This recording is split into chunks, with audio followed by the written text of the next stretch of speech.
కేంద్ర కేబినెట్ విసిన వేళ తెలంగాణ నుండి కూడా మరో మంత్రి పదవి ఉండబోతుందనే ఊహాగానాలు అయితే బలంగా వినిపిస్తూ ఉన్నాయి.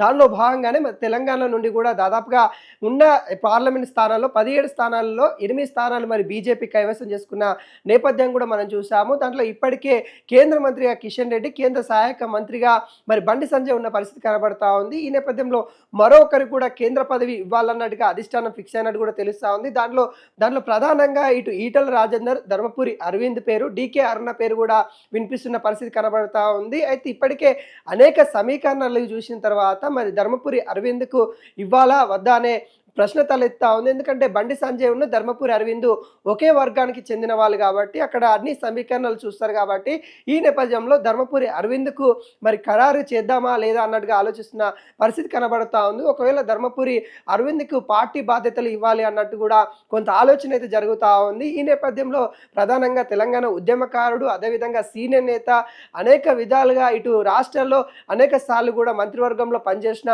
అనుభవం ఉన్న ఈటల రాజేందర్ పేరైతే ప్రధానంగా కూడా వినిపిస్తూ ఉంది. తను ఒక బీసీ సామాజిక వర్గానికి చెందిన వ్యక్తి కాబట్టి తనకు కూడా అవకాశం కలిగించాలి అన్నట్టుగా చూస్తూ ఉన్నారు. అయితే ఇటు ఉమ్మడి కరీంనగర్ నుండి ఒకే జిల్లా నుండి ఇటు ఈటల రాజేందర్, ఇటు బండి సంజయ్ ఇద్దరు కూడా క్యాబినెట్లో, కేంద్ర క్యాబినెట్లో ఎలా ఉంటారు, మరో వ్యక్తికి కూడా ఇవ్వాలి అనే విధంగా వాదనలు అయితే వినిపిస్తూ ఉంది. ముఖ్యంగా మహిళా కోటల కింద మరి డీకే అరుణకు కూడా ఇటు ఇవ్వాలి అన్నట్టుగా ఇటు ప్రధానంగా పేరైతే వినిపిస్తూ ఉంది. డీకే అరుణ పేరైతే ప్రధానంగా మహిళల కోట కింద తన పేరును కూడా ఇటు చాలా మంది అయితే ప్రస్తావిస్తున్న పరిస్థితి కనబడుతుంది. అయితే కేంద్రం మాత్రం అయితే ఆలోచనలు అయితే చేస్తూ ఉంది. తెలంగాణకి ఇప్పటికే రెండు అయితే, ఒకటి సహాయక మంత్రి, మరొకటి కేంద్ర మంత్రి కాబట్టి ఇంకొకటి కూడా ఇద్దామనే ఆలోచనలో ఉంది.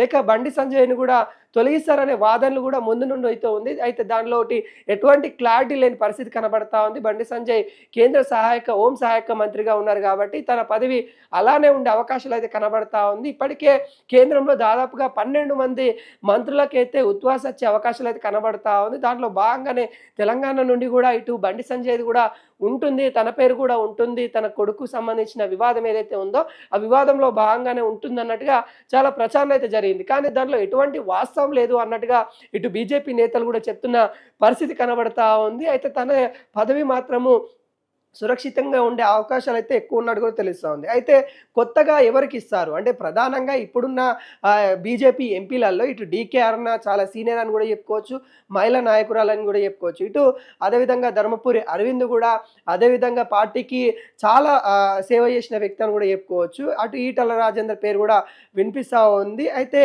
వీళ్ళందరినీ వీళ్ళ పేర్లు ప్రధానంగా వినిపించినప్పటికీ కూడా రఘునందన్ రావు పేరు కూడా ప్రస్తావిస్తూ ఉన్న పరిస్థితి కనబడతా ఉంది. తనకు కూడా ఇవ్వాల్సిన నేపథ్యం కనబడతా ఉంది. తనకు కూడా ఏదో ఒక కీలక పదవి ఇవ్వాలి అన్నట్టుగా చాలామంది అయితే చెప్తా ఉన్నారు. అయితే ఇక్కడ ఉన్న అధిష్టానం రాష్ట్రం నుండి ఎవరి పేరు ఖరారు చేస్తారు, రాష్ట్రం నుండి కూడా అంటే రాష్ట్ర నేతలని కూడా ఇటు కేంద్ర సంబంధించిన నేతలు అడిగే అవకాశాలు ఉంటాయి కాబట్టి ఇక్కడికి ఉన్న ఎవరైతే అధ్యక్షులు ఉన్నారో మరి రామచంద్రరావు బీజేపీ అధ్యక్షులుగా, తెలంగాణ అధ్యక్షులుగా అయితే ఉన్నారు, మరి తన నుండి ఎవరి పేరు సిఫార్సు చేస్తారనే కూడా చూడాల్సిన పరిస్థితి కనబడతా ఉంది. ఒకవేళ ఈటల రాజేందర్ పేరు కనుక ఇచ్చేది ఉంటే ఇంకా సీనియర్లు చాలామంది నాజారయ్యే అవకాశాలు అయితే బీజేపీలో ఎక్కువ ఉంది. ఎందుకంటే ఇప్పటికే ఈటల రాజేందర్ గారికి ప్రాధాన్యత ఎక్కువ ఇస్తూ ఉన్నారు అనే విధంగా కొంత గుసగుసలు అయితే ఆడుతూ ఉంది. తనకు ఎదుగుతూ ఉన్నారు, అనేక విధాలుగా కుట్రలు జరుగుతూ ఉన్నాయన్నట్టుగా ఇటు ఈటల రాజేందర్ కూడా ప్రస్తావిస్తున్న పరిస్థితి కనబడతా ఉంది. ఈ నేపథ్యంలో మరి ఎవరికి ఇద్దాము, ఎవరు ఇక్కడ తెలంగాణ నుండి క్యాబినెట్లో, కేంద్ర క్యాబినెట్లో అవకాశాలు ఎవరికి ఇద్దామన్నట్టుగా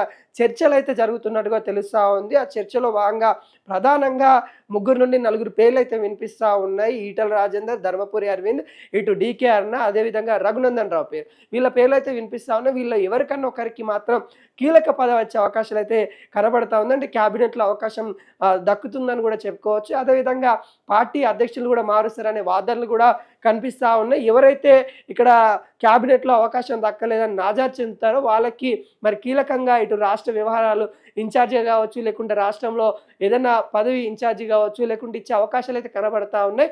మొత్తానికి అటు నరేంద్ర మోడీ 4.0 దిశగా అడుగులు వేస్తూ ఉన్న పరిస్థితిలో తెలంగాణలో కూడా మార్పు చెందే అవకాశాలు అయితే కనబడతా ఉన్నాయి. తెలంగాణలో కూడా మరి క్యాబినెట్లో మరొకరికి అవకాశం ఉంటుందనేట్టుగా ఊహాగానాలు అయితే వినిపిస్తూ ఉన్నాయి. మరి ఈ 26, 27 తారీఖు అంటే ఇంకా 2 రోజుల సమయం అయితే ఉంది. ఈ 2 రోజులలో కూడా మరి క్యాబినెట్లో కొత్త వారికి ఎవరికి అవకాశం దక్కనుందనే తేలే అవకాశాలు అయితే కనిపిస్తూ ఉన్నాయి.